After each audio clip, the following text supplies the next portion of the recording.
तो दोस्तों स्वागत है हमारे YouTube channel live education GK में। आइए दोस्तों, आज हम बात करते हैं भारतीय दंड संहिता की धारा 124 ए यानी देशद्रोह। देशद्रोह क्या है और यह देशद्रोह का नियम आया कहाँ से, और सबसे पहले इस्तेमाल कब हुआ इसका, किन किन लोगों पर यह लागू किया गया और इसकी परिभाषा क्या है, धारा को हटाने की मांग क्यों हो रही है।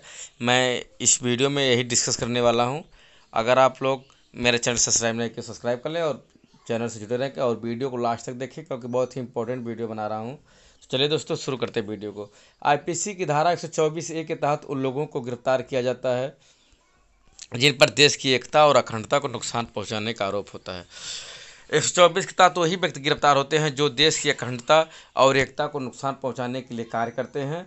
जैसे जेएनयू के छात्र संघ के प्रेसिडेंट कन्हैया कुमार को आईपीसी की धारा 124 के तहत देशद्रोह के रूप में के लिए गिरफ्तार किया गया था। आइए बात करते हैं क्या होता है देशद्रोह। भारतीय कानून आईपीसी की धारा 124 ए में देशद्रोह की परिभाषा के मुताबिक हम बता रहे हैं, अगर कोई भी व्यक्ति सरकार विरोधी सामग्री लिखता है या बोलता है। नंबर 2, ऐसी सामग्री का समर्थन करता है। नंबर 3, राष्ट्रीय चिन्हों का अपमान करने के साथ संविधान को नीचा दिखाने की कोशिश करता है।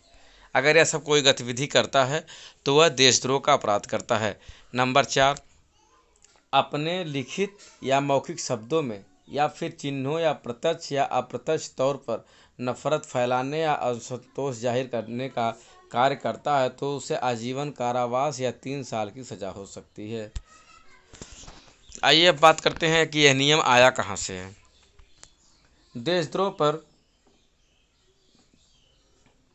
देशद्रोह पर कोई भी कानून 1859 तक नहीं था। इसे 1860 में बनाया गया और फिर 1870 में इसे आईपीसी में शामिल कर दिया गया था। 1859 तक कोई भी कानून देशद्रोह नाम का नहीं था, लेकिन इसे 1860 में इसका प्रारूप तैयार कर गया और 1860-70 में इसको शामिल किया गया। सेडिशन लॉ यानी देशद्रोह ब्रिटिश कानून सरकार की देन है। आज़ादी के बाद इसे संविधान ने अपना लिया। सबसे पहले इसका इस्तेमाल कहाँ पर हुआ?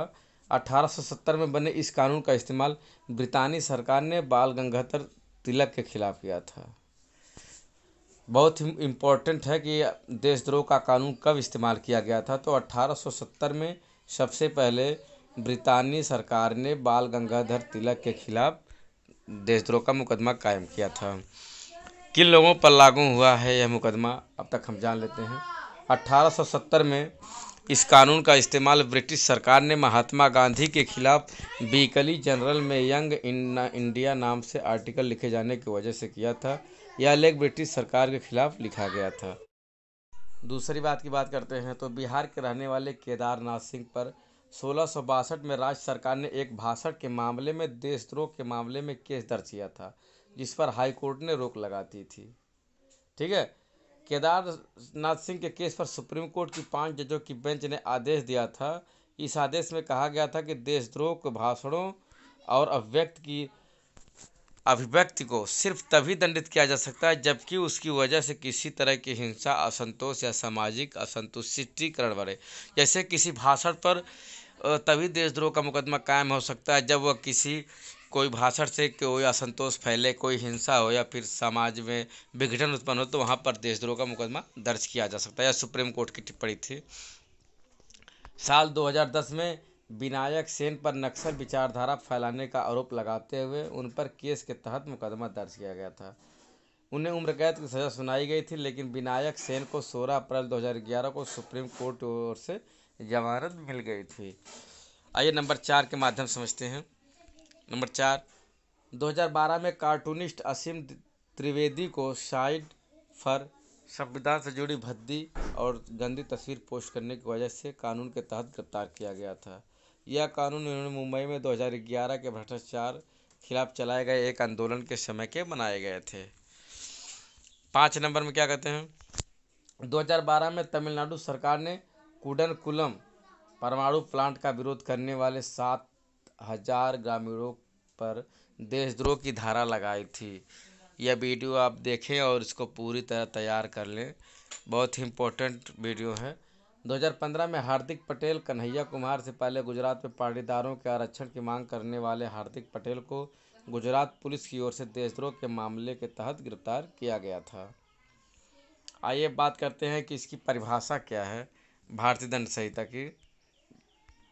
भारतीय दंड संहिता यानी कि इंडियन पेनल कोड को धारा 124 को राजद्रोह का कानून कहा जाता है।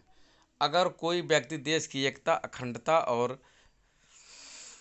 को नुकसान पहुंचाने की गतिविधि को सार्वजनिक रूप से अंजाम देता है तो 124A के तहत दंडनीय होता है। जैसे कोई देश की अखंडता और एकता को नुकसान पहुंचाता है तो वह 124 के अधीन आता है। इस कानून के तहत दोषी पाए जाने वाले व्यक्ति को 3 साल से लेकर अधिकतम उम्र कैद की सजा दी जा सकती है।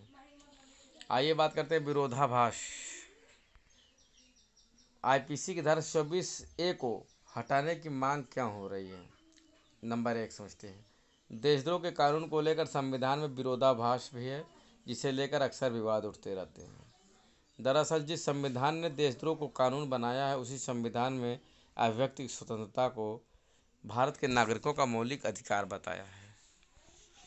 मानवाधिकार और सामाजिक संगठनों के कार्यकर्ता इसी तर्क के साथ अपना विरोध जताते रहे हैं कि आलोचनाएं करते रहे। जैसे हमारे मौलिक अधिकार है कि हम कहीं भी अपनी बात व्यक्त कर सकते हैं, यह संविधान में कहा गया है। मानवाधिकार कार्यकर्ताओं का कहना है कि देशद्रोह से जुड़े कानून की आड़ में सरकार अभिव्यक्ति की स्वतंत्रता पर प्रहार करती है। अंतर्राष्ट्रीय स्तर पर भी इस कानून की कड़ी आलोचना होती रही है और इस बात पर बहस भी छिड़ी है कि अंग्रेज़ों के ज़माने के इस कानून को भारत में जैसे लोकतांत्रिक देश में जगह नहीं होनी चाहिए या होनी चाहिए, इस बात पर भी बहस अंतर्राष्ट्रीय राज पर छिड़ चुकी है। आइए हम इसके एक केस के माध्यम से इस बात को समझते हैं कि क्या है। छत्तीसगढ़ में सामाजिक कार्यकर्ता विनायक सेन और उत्तर प्रदेश में पत्रकार सीमा आज़ाद के मामले में भी कुछ ऐसा ही हुआ है। 2012 में हरियाणा के हिसार में कुछ दलितों पर भी देशद्रोह का मुकदमा दर्ज किया गया था। उनका कसूर यह था कि वे दबंगों के जुर्म की शिकायत करते हुए डीएम दफ्तर के बाहर धरने पर बैठे। 22 दिन के बाद भी कोई कार्रवाई नहीं हुई तो उन्होंने मुख्यमंत्री का पुतला जलाया था। इसके बाद उन पर धारा 124A लगा दी गई। सवाल यह भी है कि दुनिया का सबसे बड़ा लोकतंत्र होने का दावा करने वाले देश में देशद्रोह जैसे शब्द का जगह क्यों नहीं मिलनी चाहिए। इस तर्क में इसलिए भी दम है क्योंकि धारा को बनाने वाले इंग्लैंड में इसे खत्म किया जा चुका है। जैसे जो इस धारा को लागू किया था इंग्लैंड, वह इंग्लैंड जैसे देश में ख़त्म हो चुका है, तो भारत में यह क्यों चल रहा है, यह प्रश्न बना हुआ है। अभी भी इस पर बहस चल रही है। तो दोस्तों, मैं वीडियो बनाने का मेरा उद्देश्य सिर्फ आपको जागरूक करना। अगर वीडियो अच्छी लगी तो प्लीज़ हमारे चैनल को